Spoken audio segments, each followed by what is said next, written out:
Isang magandang araw po sa bawat isa sa inyo. Welcoming you to Bread of Life GenSan Sunday online streaming. Binabati ko po kayong lahat kahit saan man po kayo nanonood. But also we would like you to please indicate kung saan lugar po kayo nanonood. Pwede nyo rin pong i-share yung link ng ating broadcast ngayon para po sa ibang mga kakilala nyo, kaibigan nyo, kamag-anak na pwede pong matulungan ng ating pong mapag-aaralan sa araw na to. And again, would like to really encourage you to write down some comments along the way para po nagpapatuloy yung ating engagement po habang po tayo ay nakikinig sa ating pong message. We are continuing our study on the message entitled Managing Your Ego.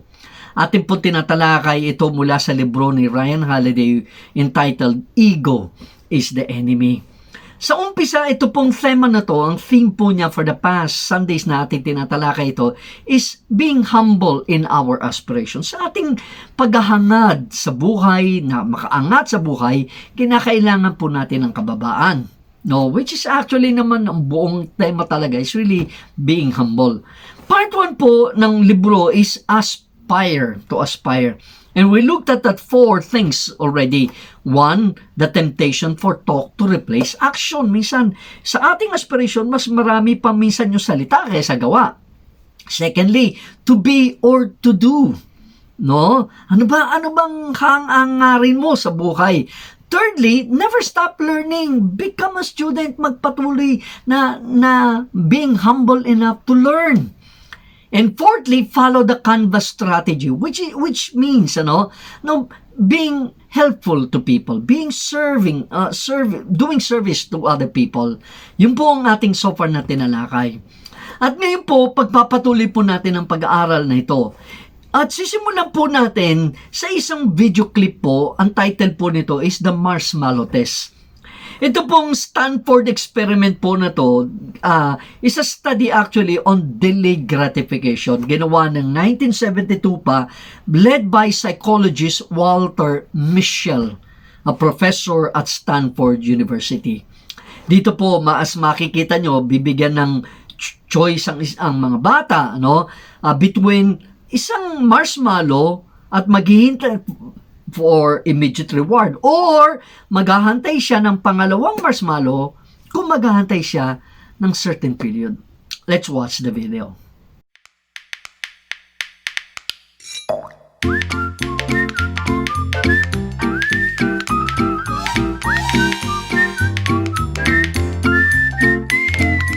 The marshmallow test is a really great way to show how children delay gratification. We tried it out with the 4 children we've been following since September 2010, Alfie, Millie, Mackay, and Pratmesh. Here's how it works.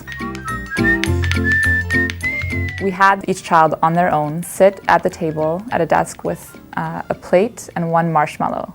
They could either choose to eat the one marshmallow right then and there, or they could wait until I came back into the room and have 2 marshmallows. I left them alone in the room for 15 minutes. Take a look. The marshmallow test has been used for decades by psychologists. It's been used with children to predict later academic success, including literacy, SAT scores, and other academic outcomes. There's no definitive answers from the marshmallow test. It's not a matter of passing or failing. What we're looking for is whether children can really resist this piece of white candy sitting in front of them that's sweet, that, the smell of it, the allure of the marshmallow. In Pratmesh's case, we really saw this added curiosity because he had never actually tasted a marshmallow before. All of the children managed to show some level of self-control and resist the temptation to eat the whole marshmallow. As you can see from the footage, you can catch a glimpse into children's ability to control their impulses. This ability, which is developed around the time of kindergarten, can be linked to other outcomes later in life. At the end, the marshmallows were in kind of different states. Some had been squished, ripped apart, nibbled around. There was this temptation and there was this impulse to kind of try it out.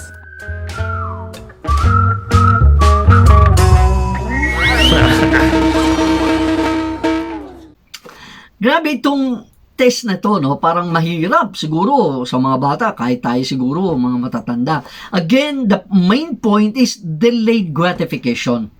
Dito sa ating example, 4 na bata ang kanilang kumaga tines dito. And basically, sa kanilang pag-aaral, napagalaman nila, itong marshmallow test na to, ginagamit ito with children, somehow, sa mga bata, to predict later academic success, including literacy, SAT scores, and other academic outcomes. Wala naman definite answer talaga doon sa marshmallow test na yun, pero wala naman passing or failing. Kaya lang, ang gusto lang po talaga makita nung mga nag-aaral dito, what we're really looking for is whether children can really resist. No? Mahihindian ba nila?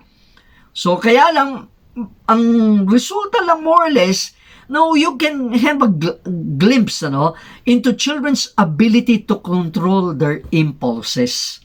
Kaya po, konektado dyan sa video na yan, ang ika-5 na ating pong point para dito sa Aspire, which is restrain yourself. Pigilan mo sarili mo. Another word, self-control. Proverbs 17 verse 27 says, whoever restrains his words has knowledge, and he who has a cool spirit is a man of understanding. No? Ang dami po sa Proverbs, ang dami sa Biblia, tinatalakay po, pinag-uusapan po ang self-control, restraining yourself. Booker T. Washington, the American educator, said, I have observed that those who have accomplished the greatest results are those who keep under the body, are those who never grow excited or lose self-control, but are always calm, self-possessed, patient, and polite. Yung growing excited, hindi ho in the negative sense yun, Kumbaga, yung kasi tama naman, mag-e excited tayo sa buhay natin. Pero, ang ibig niya sabihin, hindi nawawala ang self-control. Able to restrain, keeping the body under. Yun ang konsepto ni Booker T. Washington. Ang ganda po ng inistorya ni Ryan Holiday mula sa libro. It's a story by a black baseball player by the name Jackie Robinson. Let me read, People who knew Jackie Robinson as a young man probably wouldn't have predicted that they would one day see him become the first black player in Major League Baseball. Hindi mo akalain. Prior siya na draft, kumbaga kinuha na player. Not that he wasn't talented or that the idea of eventually integrating white baseball was inconceivable. It's that he wasn't exactly known for his restraint and poise. Ang background ng storya ni Jack Robinson, grabe, masyadong temperamental. As a teenager, Robinson ran with a small gang of friends who regularly found themselves in trouble with local police. Laging napapahamak. He challenged a fellow student to a fight at a junior college picnic for using a slur. In a basketball game, he surreptitiously, struck a hard fouling white opponent with a ball so forcefully that the kid bled everywhere. Basta bigla na lang niyang kumaga binato. He was arrested more than once for arguing with and challenging police who he felt treated him unfairly. Kumaga yun ang background ni Jackie Robinson.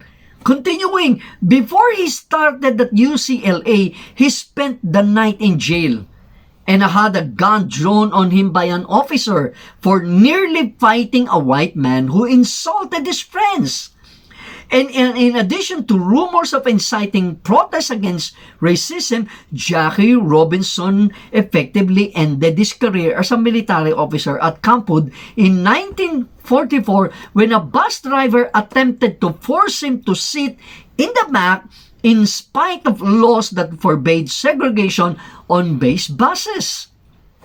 By arguing and cursing at the driver and then directly challenging his commanding officer, after the fracas, Jackie set in motion a series of events that led to a court-martial.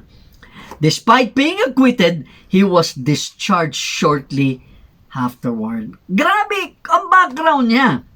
Kaya hindi mo akalain na paano siyang tatagal sa baseball. It's not just understandable and human that he did this. It was probably the right thing to do. Why should they let anyone treat him that way? No one should have to stand for that. No, kumaga, para bang, bakit siya tatratuhin? Ano parang titing mo, karapat-dapat naman. Except sometimes they do. Are there not goals so important that we'd put up with anything to achieve them? Di ba mayroong mga bagay na importante na kaya yung minsan mga bagay na ginagawa sa iyon, palalampasin mo. Kumbaga sa Cebuano, pasagdi. Oh, pababayaan mo dahil meron ka mas angat na purpose sa buhay. That's why somebody said, self-control is the ability to keep cool while someone is making it hot for you. Yun ang self-control. Meron mang kaparaan, may abilidad ka na parang palamigin ang iyong sarili habang inaapoy ka, pinapainit ka ng ibang tao. So, yun ang background ni Jackie Robinson. Pero may isang manager at owner ng isang baseball club ng Brooklyn Dodgers. Ang pangalan niya si Ricky rather. In-scout niya ito si Jackie to potentially become the first black player in baseball. Pero nung pinatawag niya si Jackie, meron lang siya isang question. Ito, basahin natin. Sabi ni Brand sa kanya, "Do you have the guts? Meron ka bang guts?" Anong klaseng guts yun? Sabi niya, "I'm looking for a ball player with the guts not to fight back." Yun yung guts, yun yung courage. Courage na hindi ka gaganti. Mahirap yun for Jackie Robinson. Dahil ang background niya, di ba, ang dami niya ng mga nakaaway, ang dami na niya nakulong na kung ano-ano na nangyari sa kanya. Kumbaga yung challenge na napakabigat para sa kanya. That's why, looking at another proverb, 29 verse 11, in the NASB, it's rendered this way, "A fool always loses his temper, but a wise person holds it back." In the English Standard Version, it is this way, "A fool gives full vent to his spirit, but a wise man quietly holds it back." Yung kanyang temper, tahimik niya, dinadala niya, kinokontrol niya yung sarili niya. Hindi niya hinahayaan yung kanyang temper lumabas, palabas niya ng todo-todo.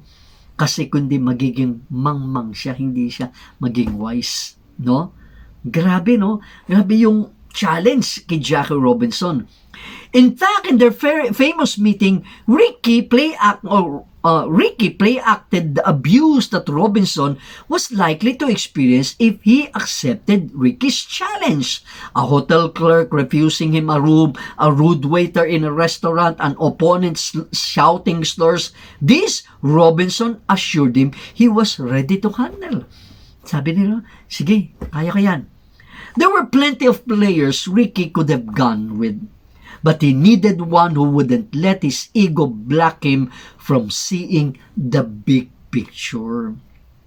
Kaya again, ego is the problem. Hindi kulang sa talent kundi yung ego nakaka-block kapag hindi mangyari yung pwedeng mangyari sa atin dahil sa ego And so as he started in baseball's farm system, then in the pros, Robinson faced more than just slights from service staff or reticent players. There was an aggressive, coordinated campaign to libel, boo, provoke, freeze out, attack, maim, or even kill.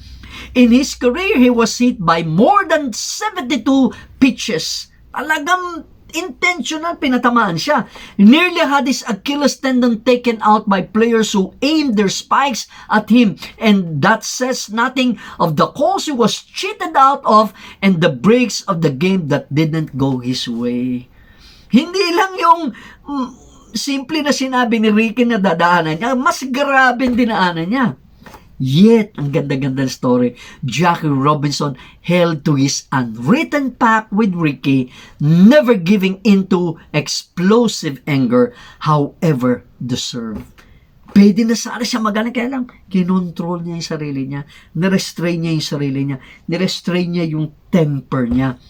In fact, in 9 years in the league, he never hit another player with his fist. Grabe yung control na ginawa niya. Kenneth Cole, an American clothing designer, said, "Success has less to do with what we can get ourselves to do, and more to do with keeping ourselves from doing what we shouldn't."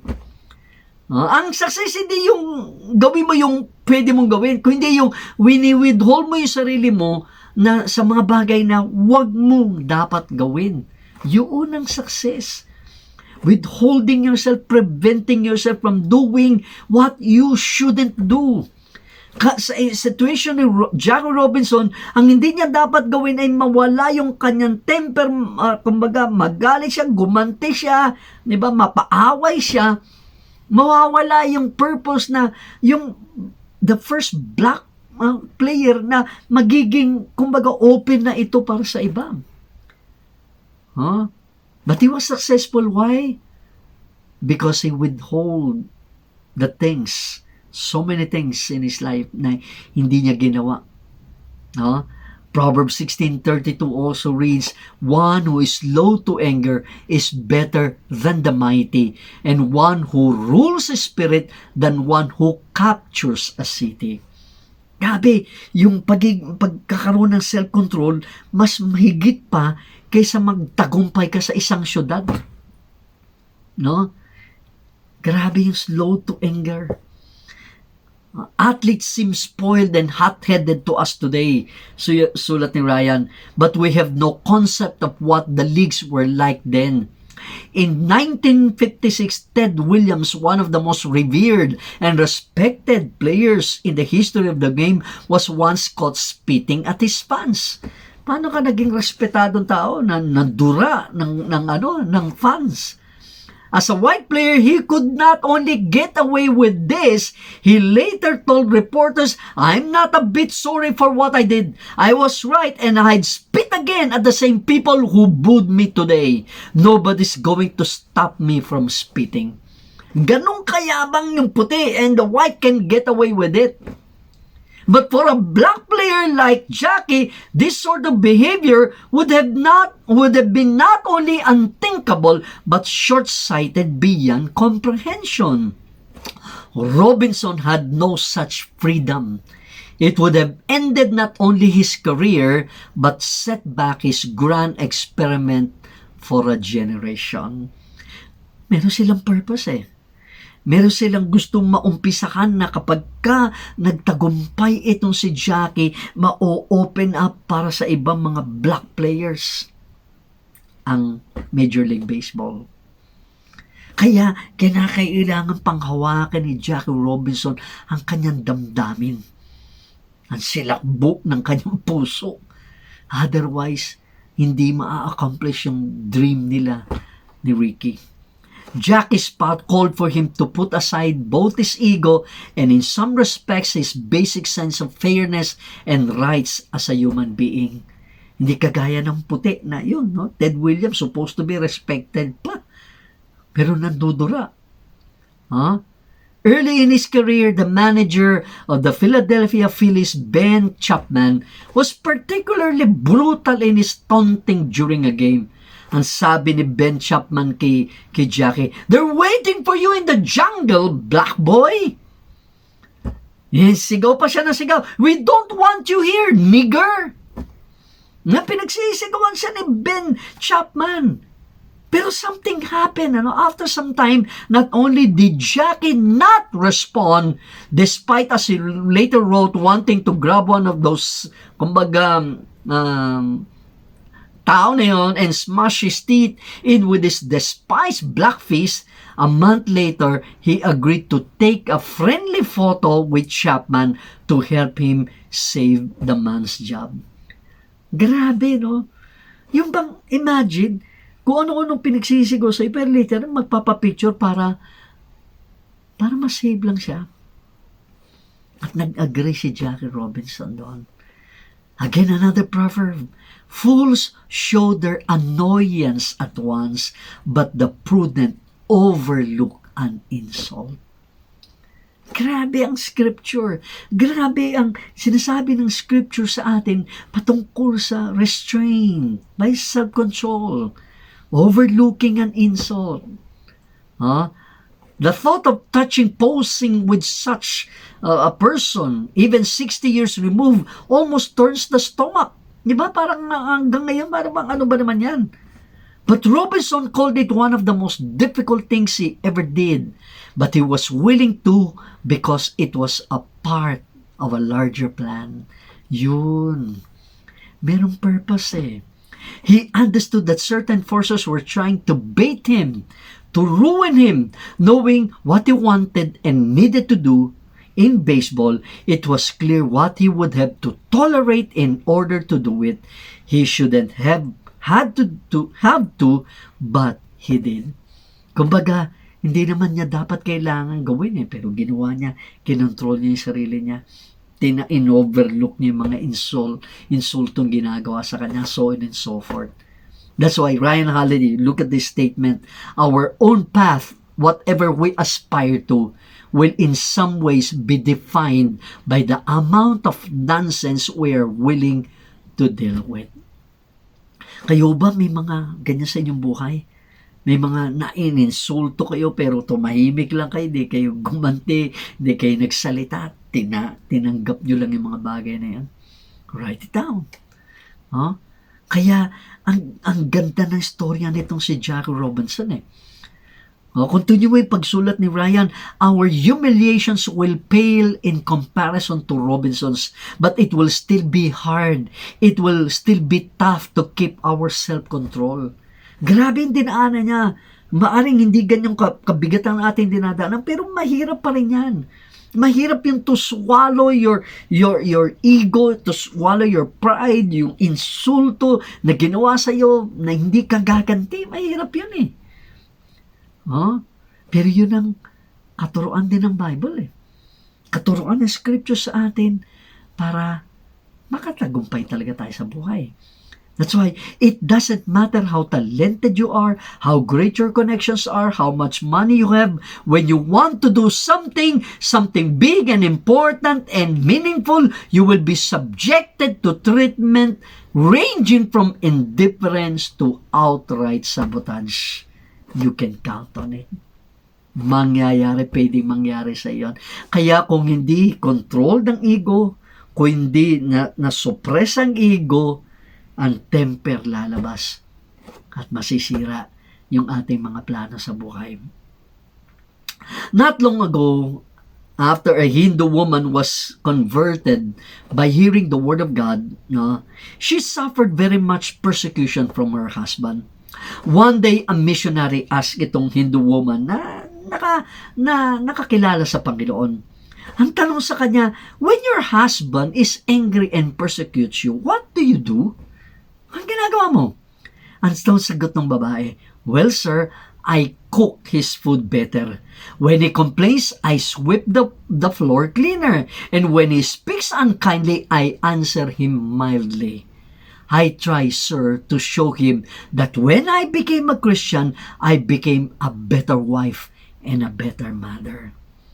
Isn't that what a Christian is supposed to be? Becoming a better person, a better husband, a better father, a better employee. Hindi yung basta-basta gaganti at magagalit, mag-explode.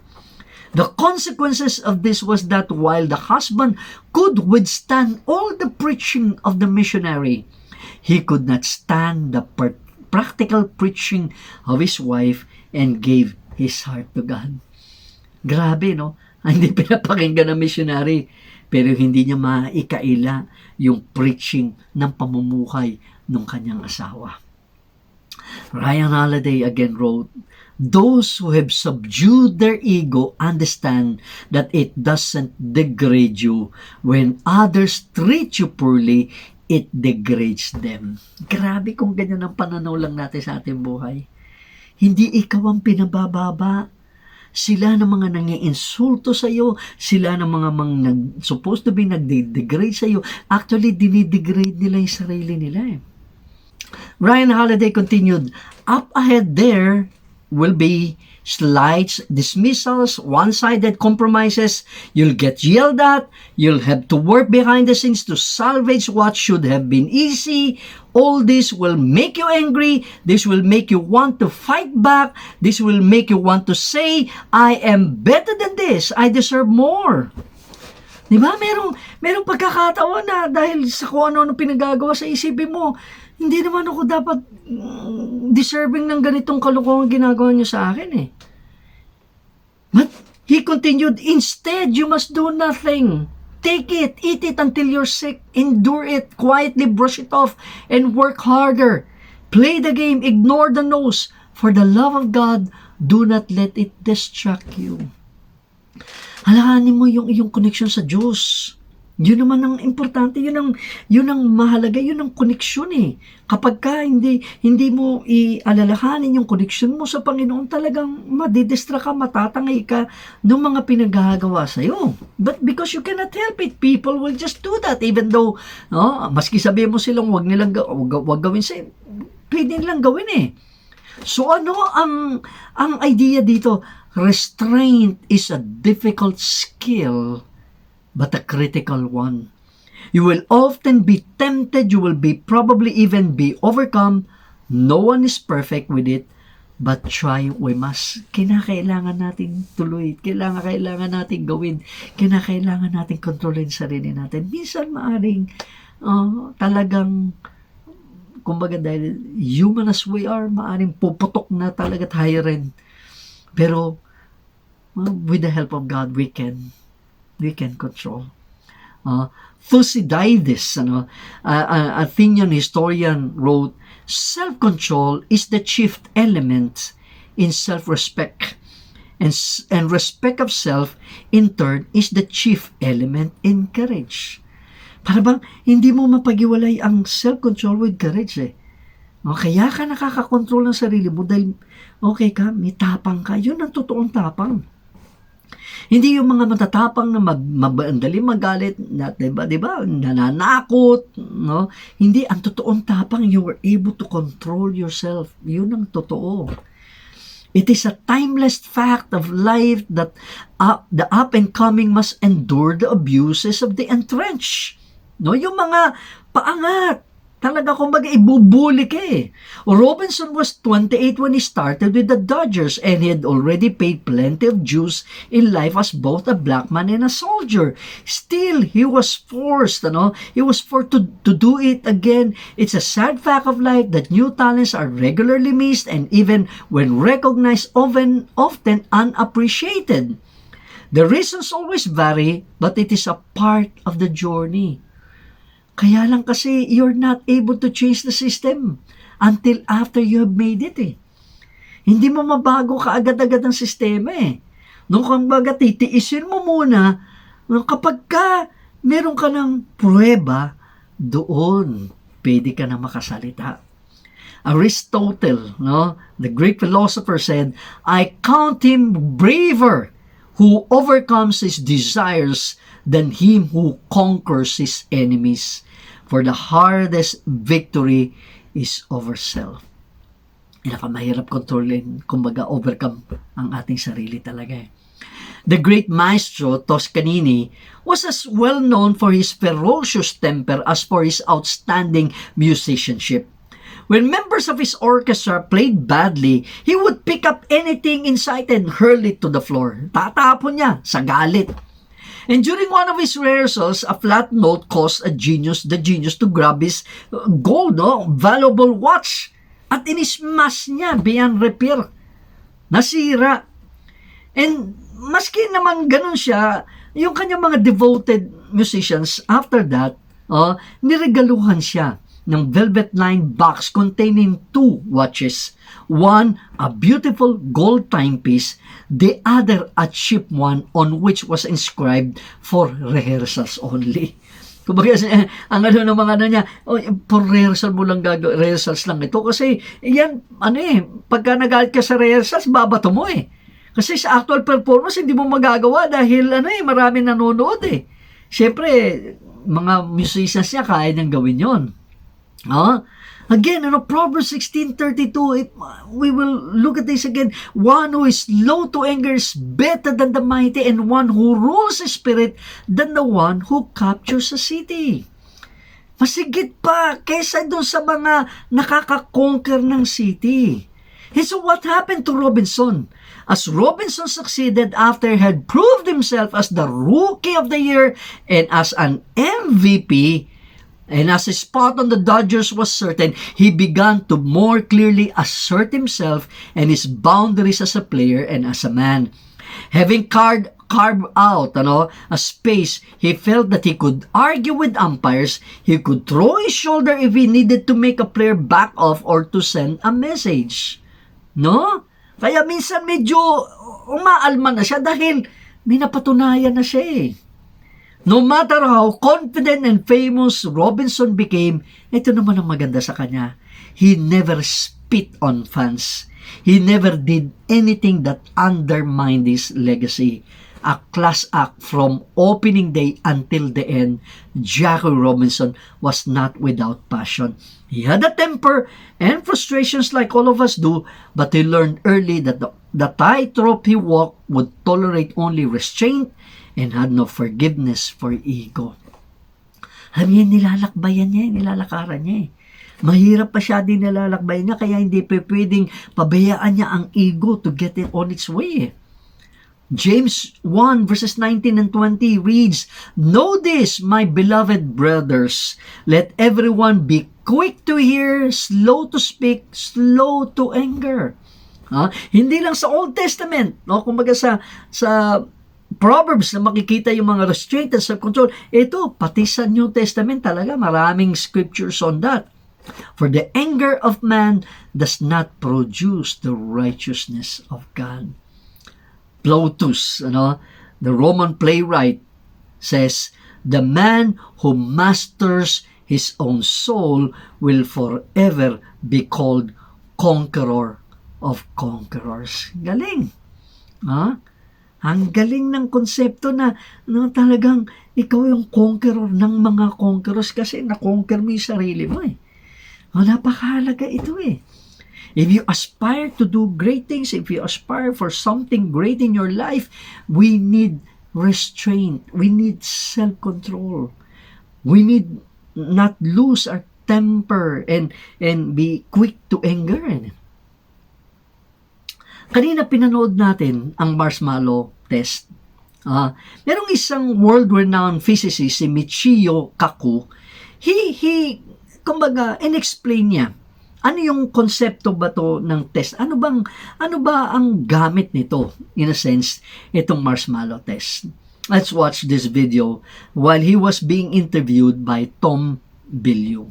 What is this marshmallow test? Well, when you look at children and you look at all the different theories about what makes successful kids, you realize that almost all the theories are wrong because they haven't been verified. Like, for example, high IQ. You have a lot of high IQ people who become marginal members of society. And so what is the one psychological test that correlates with success in life? And I found out that it's the marshmallow test. You get kids and ask them, do you want a marshmallow now? Or 2 marshmallows a few hours from now? And the kids that want the marshmallow now tend to be those that want shortcuts. Those that don't want to do the hard work. They want the quick kill. They grab that marshmallow. But the other ones say, no, wait a minute. If I wait 2 hours, I can get 2 marshmallows. I can hold out. There's a pot of gold waiting for me. They're not going to take the shortcut. And so you say to yourself, well, that's a test for kids. But then you track them decade by decade by decade. And you find that they are more successful. They have a lower divorce rate, higher income, higher status in society, that don't want that simple payoff now, but are going to delay gratification into the future. And so I realized that that's the key to success in life, not just science, but in life. Don't take the shortcuts. But can it be taught? Well, part of it is your personality that is formed when you're very young. Okay, let's be very clear about that. But I think that, yes, I think that, for example, it turns out that if you do the same thing with poor children and the same thing with middle-class children, It turns out that poor children will, in general, go for the quick kill because they know that things disappear real fast. If there's money in the house, it's gone in the future. If you can show people that there is a pot of gold out there, that yes, you hold out, you go to college, you'll learn the discipline, there's a pot of gold out there. You can learn to appreciate that fact. What we have in the brain that is different from animals is we understand time. We understand the future. My grandparents came to California 100 years ago. But imagine, back then, life expectancy was 49 years of age. I mean, you were born, you had kids, and died. Life was a bitch. Now we have an increased lifespan. We have all the luxury goods. Instead of yelling out the window, which is what my grandparents did to communicate, we have the internet. And so when you look at it the long term, decade for decade, you realize the enormous progress that we've made. We constantly daydream, we scheme, we plot. We constantly think about what could be. Now let's do an experiment. Go home tonight and teach your dog the concept of tomorrow. Try it. Teach your dog the concept of tomorrow, the next week, the next year, and you realize you can't. Animals live in the present. And that's what I think intelligence is. Intelligence is being able to map the future, simulate the future. So if you get an experiment, people with low IQ and high IQ, put them in the same room, and you give them the same job, rob a bank. You'll find out that the low IQ people probably do a much better job of robbing a bank, plotting the bank robbery, than high IQ people who get all messed up with legal implications and stuff like that. The point is that you can have some very smart robbers because they see the future. And that's what we humans do that animals cannot. We constantly daydream. We constantly create worlds that don't exist. And to me, that's what intelligence is. Some people ask me, well, what is the meaning of life then? And I say to myself that if somebody gives you from up high the meaning of life, it's too easy. I mean, is that all? My attitude is that it's self-discovery. We have to reinvent ourselves, that we have to recreate ourselves, that the meaning of life is rediscovery.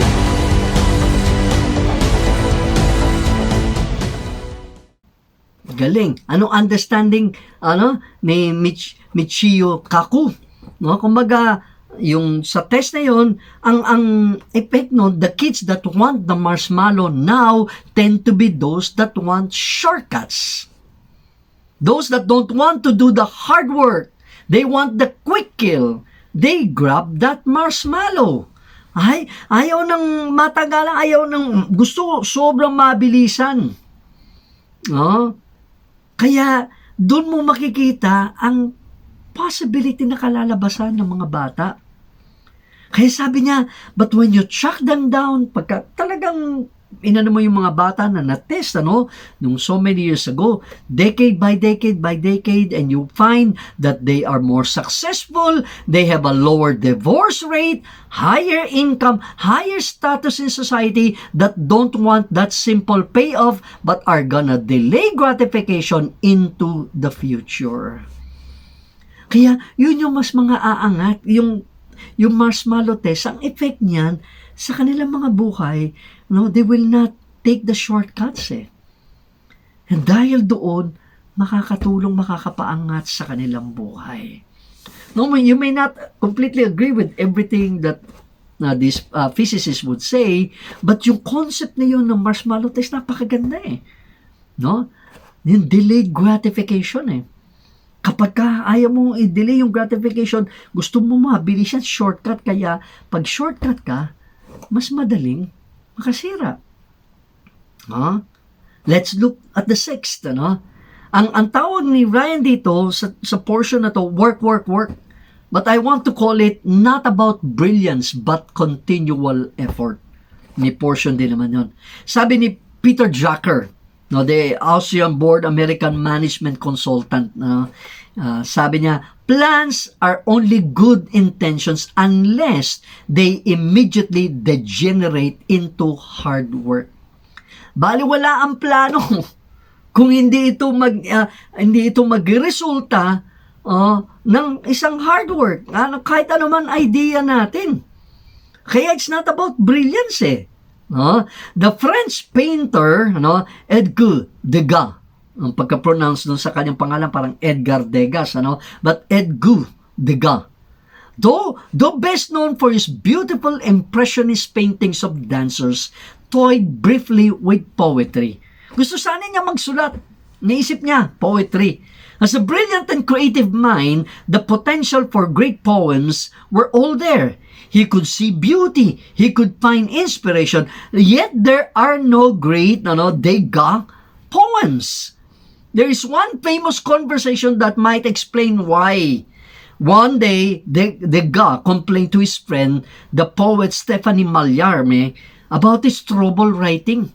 Ang sabi ni Edgar, I cannot manage to say what I want, yet I'm full of ideas. Ang dami kong naiisip. Punong-puno ko ng naiisip. Ang sagot ni Stephanie sa kanya, it's not with ideas, my dear Degas, that one makes verse. It's with words. Hindi ideas. Ang pagkasulat ni Ryan, rather with work. Proverbs 14:23 reads, all hard work brings a profit, but mere talk leads only to poverty. So, related ito doon sa talk. Kaya ngayon naman, work. George Herbert, a Welsh-born poet, orator, said, do not wait. The time will never be just right. Start where you stand and work with whatever tools you may have at your command, and better tools will be found as you go along. Huwag kang maghintay na perfect na lahat ang senaryo, ang sitwasyon mo bago ka magsimula. Sige lang, magsimula ka. Along the way, mababago. Along the way, may mga tools na darating sa iyo na makakatulong sa iyo. You will never find the right timing, kumbaga the right scenario exactly. Hindi lang timing, kundi hindi mo makahanap yung everything plastadang-plastada. Kaya sabi nga, start where you stand. Darating na lang yung ibang tools para matulungan ka, pero kinakailangan ka magsimula. Ryan Holiday continued, the distinction between a professional and a dilettante occurs right here. The word dilettante, ito yung nagkukultivate ng interest pero walang commitment. Hindi totoong interesado. Supposed to be interesado pero walang commitment na gawin.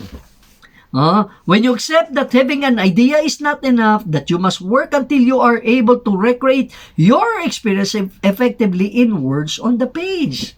To be both a craftsman and an artist, to cultivate a product of labor and industry instead of just a product of the mind. Kaya hindi puro ideas.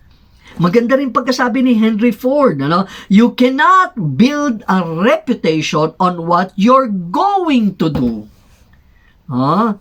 Hindi yung reputation mo dahil plano ko ganitong gusto kong gawin, ito naisip ko. Wala yon. Basta hanggang hindi mo nagawa. Hindi ka kumbaga magiging sikat. Do you have any comment on that? Do you have any experience na ang dami mong idea sa buhay kaya lang you don't wanna start, you don't wanna go into action, kaya walang nangyari. Wala. Kaya again, ang ganda-ganda, you cannot build a reputation on what you're going to do. Reputation comes because you are able to achieve something. Ignatius John Paderewski was asked by a fellow pianist if he could be ready to play a recital on short notice. Nakakatugtog ka ba pag sinabihan ka tutugtog ka? The famous musician Paderewski replied, I am always ready. I have practiced 8 hours daily for 40 years. Kaya kumbaga, anytime patugtugin mo ko ng recital, kaya ko on a short notice. Bakit? Araw-araw nagpa-practice ako 8 oras. At 40 taon na yon. The other pianist na nagtanong sa kanya, I wish I had been born with such determination. Ganyan din ako, determinado. Ang sagot ni Paderewski, we're all born with that. With determination. I just use mine. Lahat tayo, kumbaga may determinasyon. Ako, ginagamit ko lang yun sa akin. Oscar Hammerstein, no, an American lyricist and theatrical producer and director, no, for almost 40 years.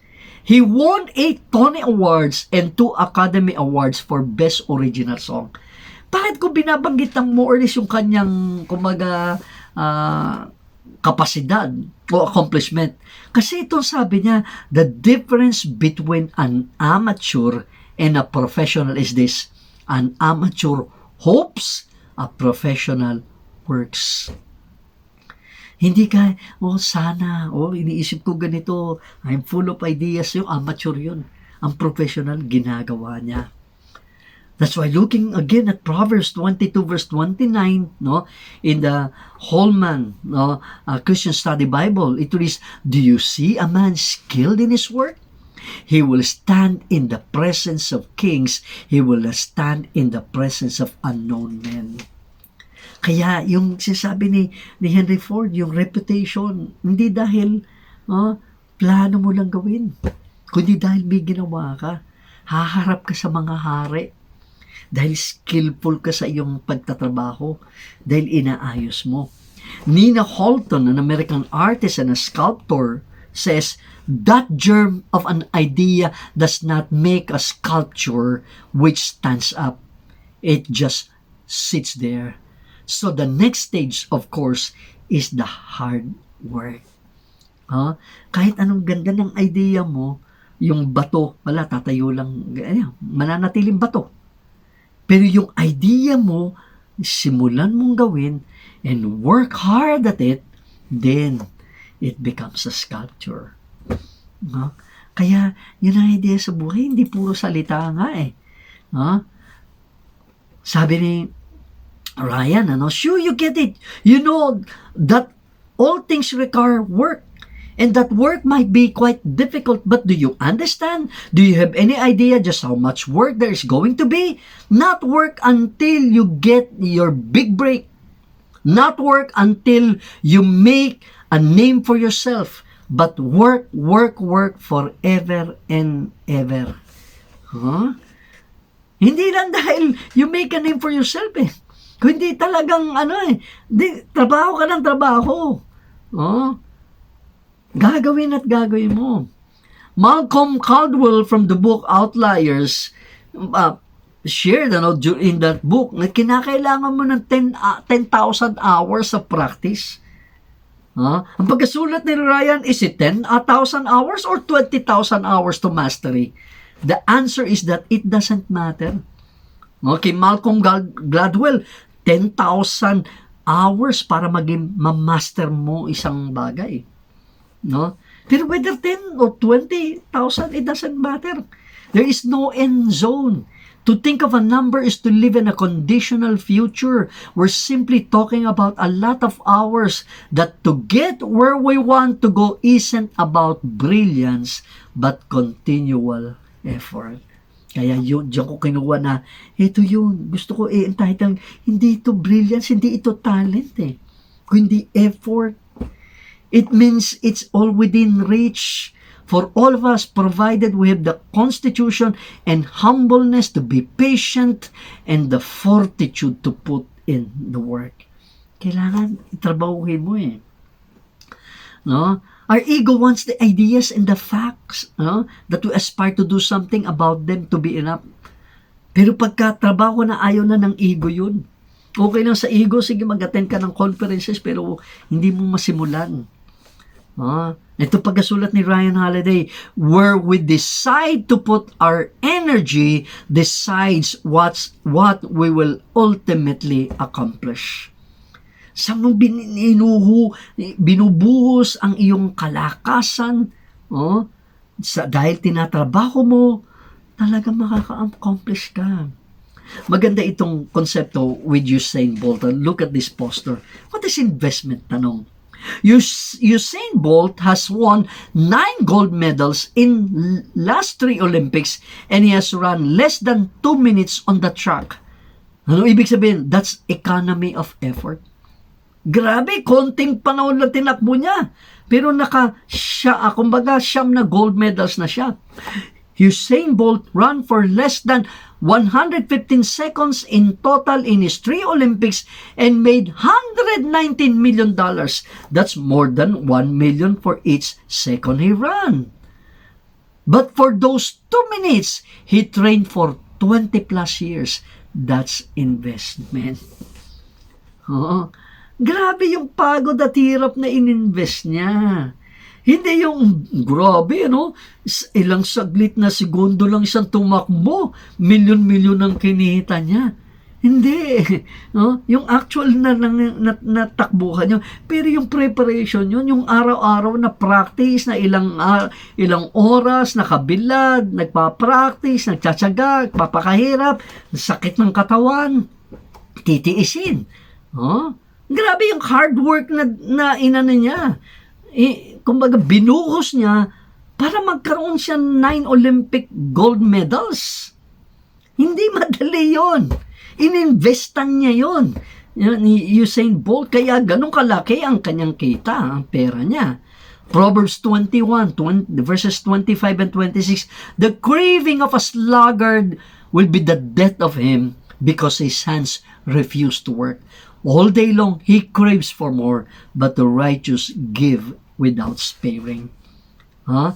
Again, the fool would not want to work. He would refuse, yung tamad.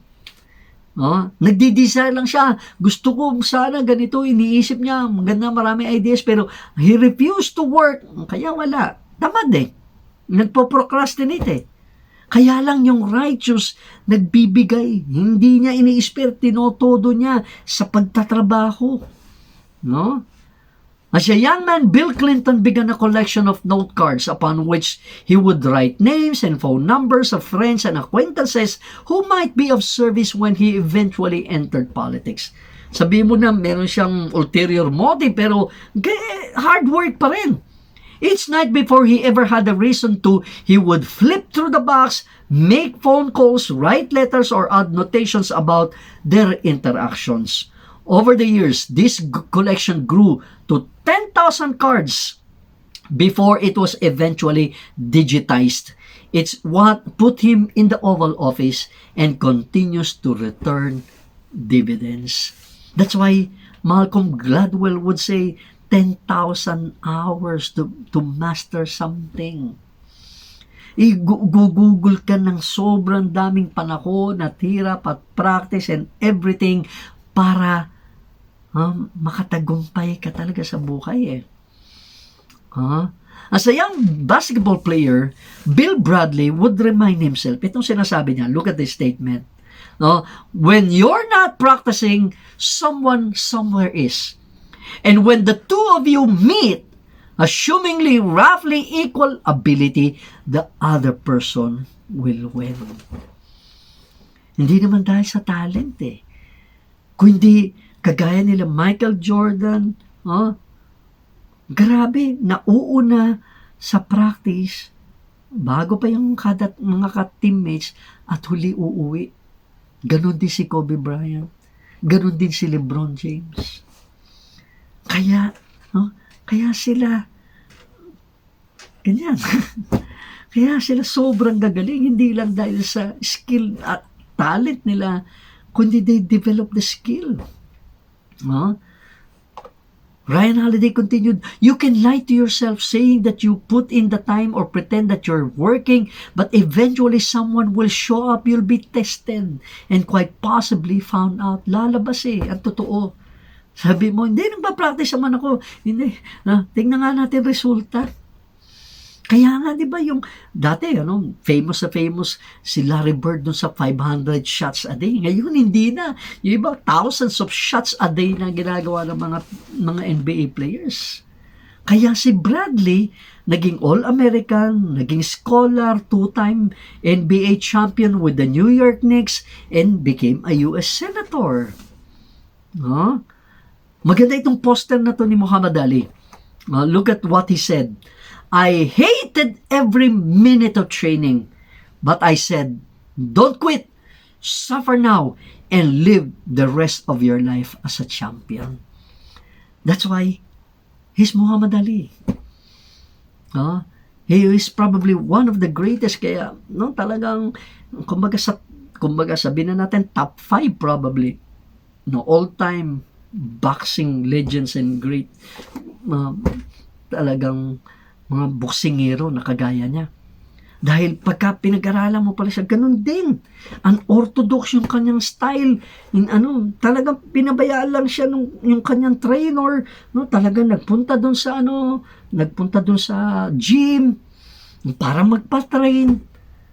Oh, hindi lang mid-desire, kundi talagang actual, maaga andoon, late aalis. No? The same concept. That's why he is so successful.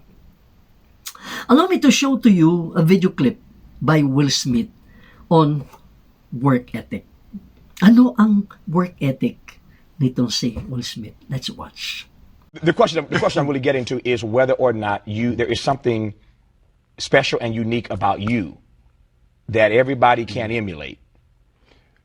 I have this discussion with, friends of mine Right. all the time.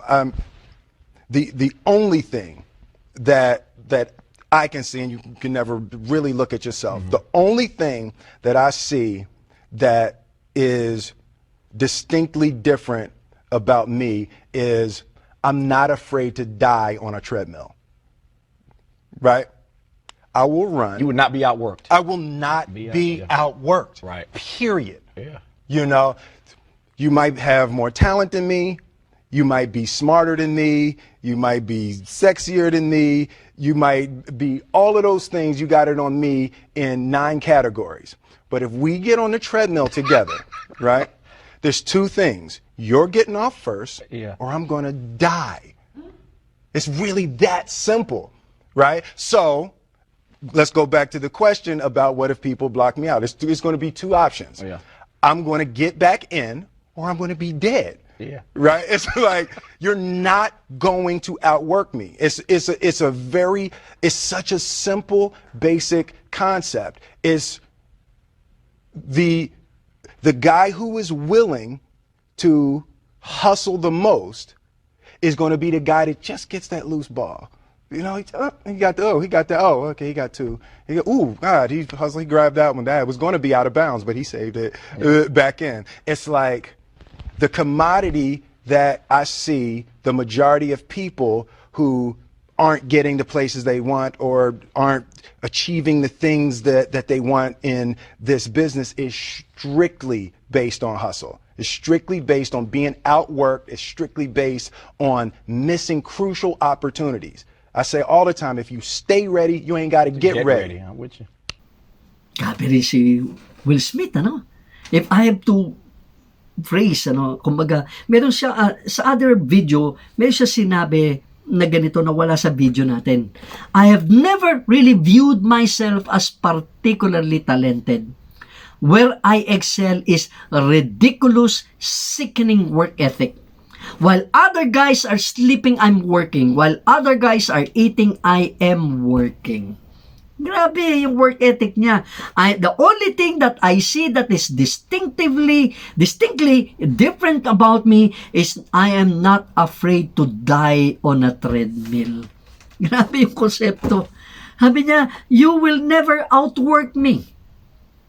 Grabing klaseng pananaw, hindi mo siya ma-outwork sa practice, ganon. Okay, andyan tayo sa treadmill, nagsimula ka, Pero, kumbaga, ikaw ang unang aalis, ako hanggang mamatay. Ganon ang konsepto, Kaya gagaling, So, whatever, kumbaga sa ating buhay, practice, hard work, of course, hindi lahat hard work.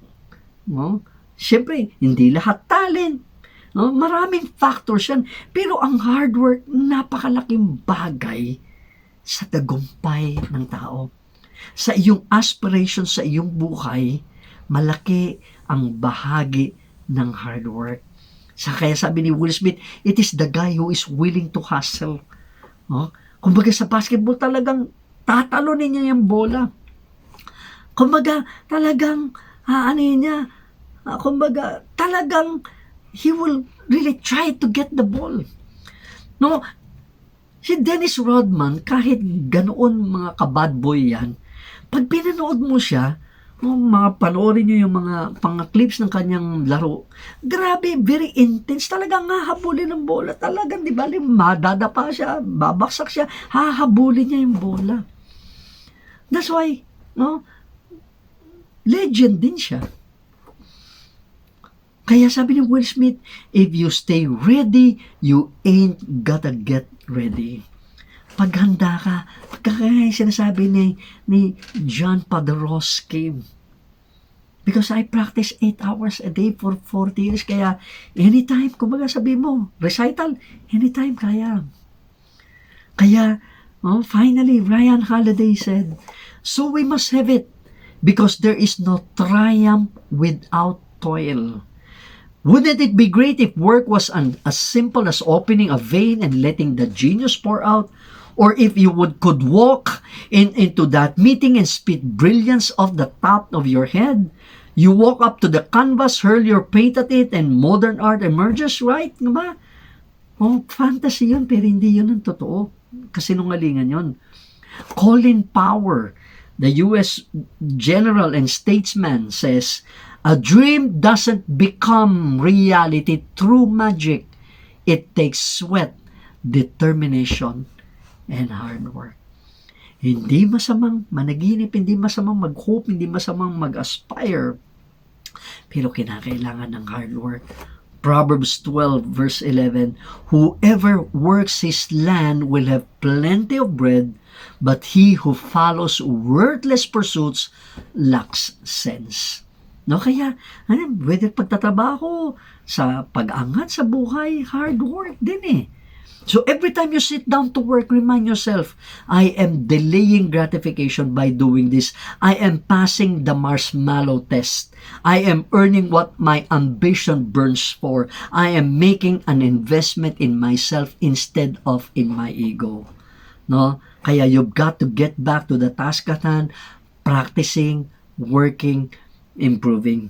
Work is finding yourself alone at the track when the weather kept everyone else indoors. Work is pushing through the pain and crappy first drafts and prototypes. It is ignoring what plaudits or mga applauses others are getting. And more importantly, ignoring whatever plaudits you may be getting, because there is work to be done.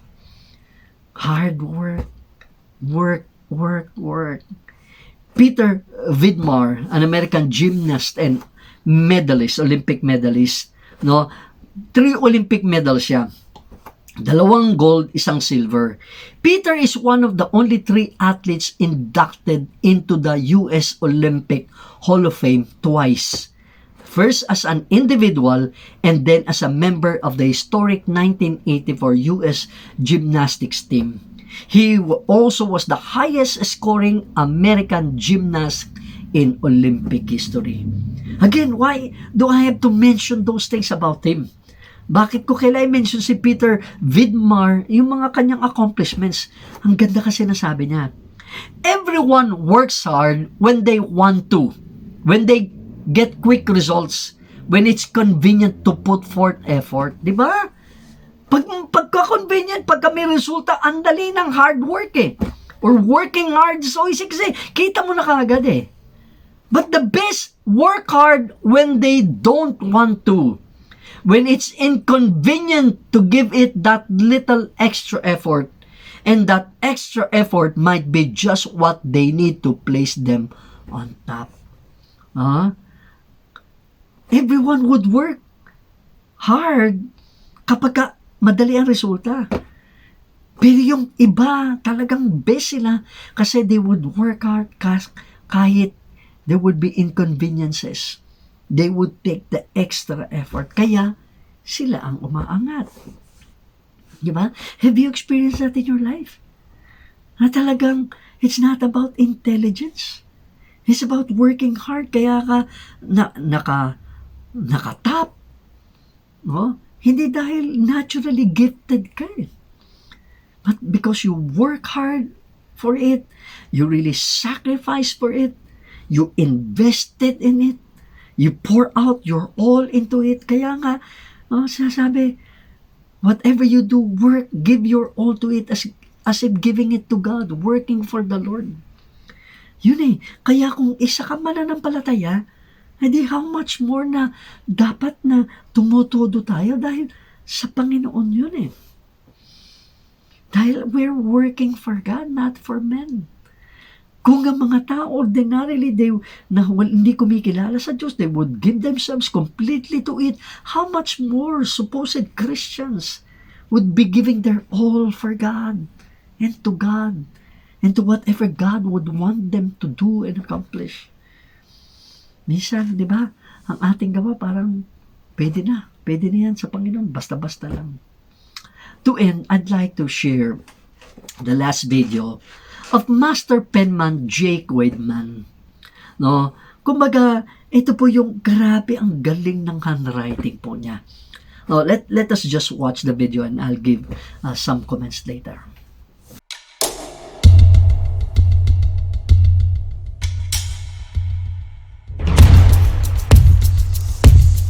One of the longest, oldest romances is between the eye and the hand.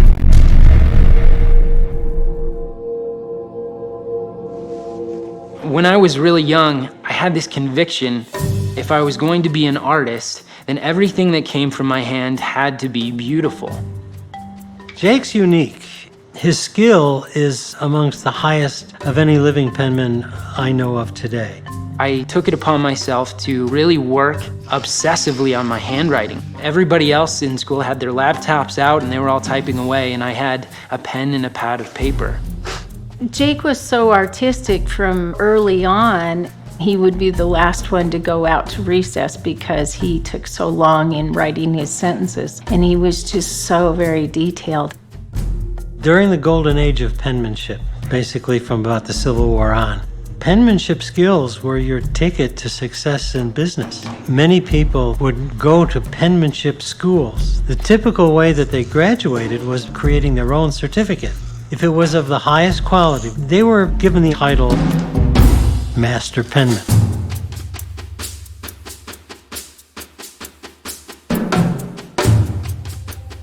The tradition of Master Penman is now being kept alive through The International Association of Master Penmen and Grocers and Teachers of of Handwriting. They're very official. I practice a lot of different art forms, but I particularly mix calligraphy into my artwork to give both the words and the pictures more life and a stronger message. When you look at some of the larger pieces, it is a commitment of months and even a year's worth of time. He would have to be a perfectionist to do that kind of work. Some of that probably came from me. When people tell me you make it look so easy, I often think like, well, you weren't there when I was up till 4:30 in the morning slaving away at it. People often see the end result, they don't see the struggle that goes into it, maybe with the exception of my wife. I didn't really understand it until we got married, the time that it took to create a piece. A lot of the times he is doing things several times over. He doesn't have a lot of room to mess up, so he will sometimes scrap things completely. It took years and years to become proficient and masterful enough to have that kind of power over the pen.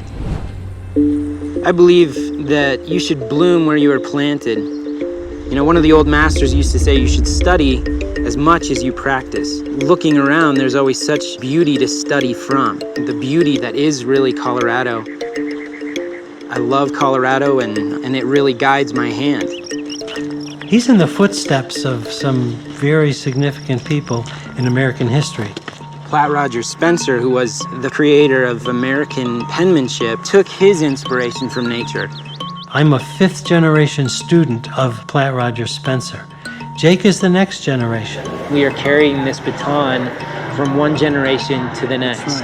There's so much self-expression in it that it is seen as an art form, but it serves a functional purpose. Oh, yeah, it's beautiful, Jake. Thank you so much. We're abdicating so much of what we are learning and retaining, not to our own memories, but to the memories of our computers and other devices. by doing the different tactile movement of forming the individual letters and linking those letters one to another, and then putting those words into a context of a sentence, you're actually ingraining the information in your brain. We're people, we're not machines. Or if the Declaration of Independence was written as an email, how special or personal would that be?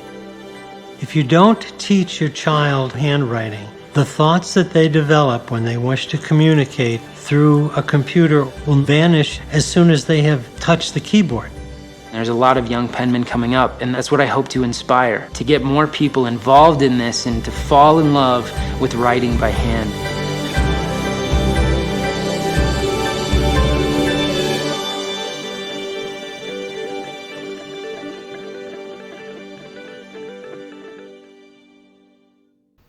Gabi, no? No? Kaya, one of the oldest romances is between the eye and the hand, sabi niya. Sabi niya, when I was really young, I had this conviction if I was going to be an artist and everything that came from my hand had to be beautiful. Huh? Kaya, di ba yung konsepto, whatever you do, whether in work or in deed, in words, do it for the glory of God. Dapat maganda. Dapat naiyaalay para sa Panginoon. No, grabe, ang ganda ng penmanship nito. At hindi lang penmanship, kundi pati yung mga kanyang drawing, pinaghalo niya, pinag-merge niya. No, kaya, let me just read or some of the statements niya. When you look at some of the larger pieces, it is a commitment of months and even a year's worth of time. No? Kaya akala nung iba, when people tell me, you make it look so easy. Yeah, sabi niya, I often think like, well, you weren't there when I was up till 4:30 in the morning, slaving away at it. People often see the end result. They don't see the struggle that goes into it. Di ba? Nakikita na lang natin, sila LeBron, sila Michael Jordan, dati si Kobe Bryant, yung galing nila. Hindi natin nakita yung behind the scene, yung maaga sila, gigising, pa-practice, papakahirap, araw-araw gagawin nila. O kung hindi man araw-araw, talagang todo sila, bubuo sila yon. That's why sabi nung sa, he is doing things several times over, ulit-ulit. It took years and years to become proficient and masterful enough to have that kind of power over the pen. You should study as much as you practice. No, gayon, ito si G, kaya one of the best. Kukunti na lang sila nung, yung kumbaga, yung kanyang klaseng trabaho. Penman. No? We are carrying this. Bakit ang gusto nila? This baton from one generation to the next. There's a lot of young penman coming up, and that's what I hope to inspire, to get more people involved in this and to fall in love with writing by hand. No? Kaya yun again, going back, meron siyang purpose. He will restrain himself. He will control himself. He will do the hard work. Why? Because of the purpose. I want to pass this on to people. I hope we learn those lessons in life. You are aspiring so many things in life, or you want to aspire something, you want to be able to accomplish something in your life. You need these two very important principles. Restrain yourself. And it's not about brilliance. It's a continual effort. It's practice, working continuously. I hope we learn those things in life. Let's pray. Panginoon Diyos, salamat sa mga mensaheng pinarating mo sa amin.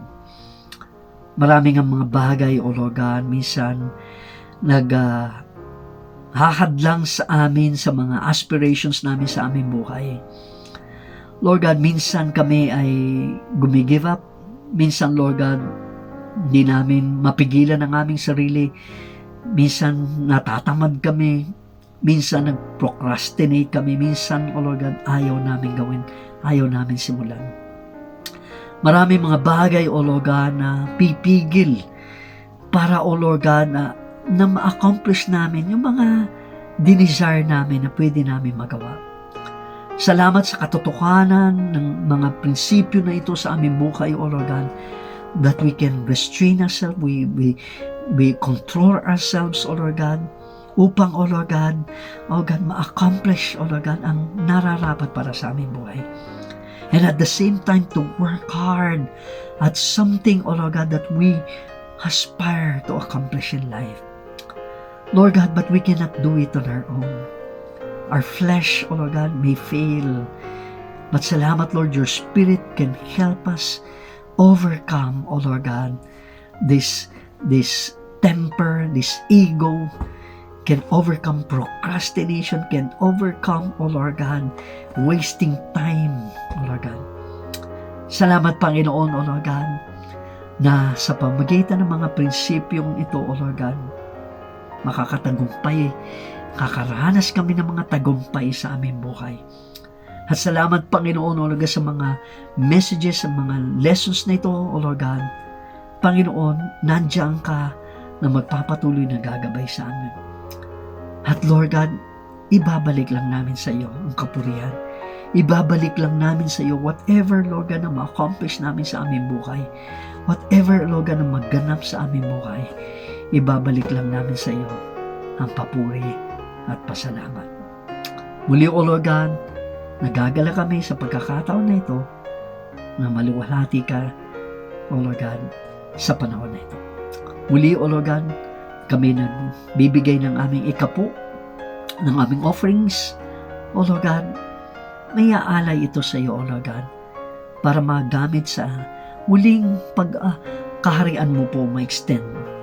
Salamat, Panginoon, makakasangkapan, O Lord God, kung ano man ang aming maibigay, Panginoon, upang maparating ang mensahe, O Lord God, sa mga taong dapat makapakinig. Salamat, Panginoon, Lord God, muli pagpalain mong bawat isa, gabayan mo po kami sa linggong ito. Salamat po sa i-accomplish mo sa aming buhay, at magtitiwala lang kami at aasa sa iyo. Sa pangalan lang ni Jesus. Amen at amen. Maraming salamat po sa inyong pakikinig, at muli follow and like our Facebook page. Again, share the link, pagkatapos naman po nito, pinopost naman ho namin. You can share it to your friends, so whom you think can be helped, ng ating mga mensahe, even the videos, and of course, subscribe to our YouTube channel para po mapakinggan nyo po yung ating mga previous messages. Salamat po sa pagsama nyo sa amin sa araw na ito. Nawa na ang Diyos ay patuloy na gumabay sa atin sa ating lakbayin, sa ating pong mga patutunguhan. Nawa ang Diyos siyang maging gabay sa ating mga pamumuhay. Salamat sa Diyos, pagpalain kayo ng Panginoon.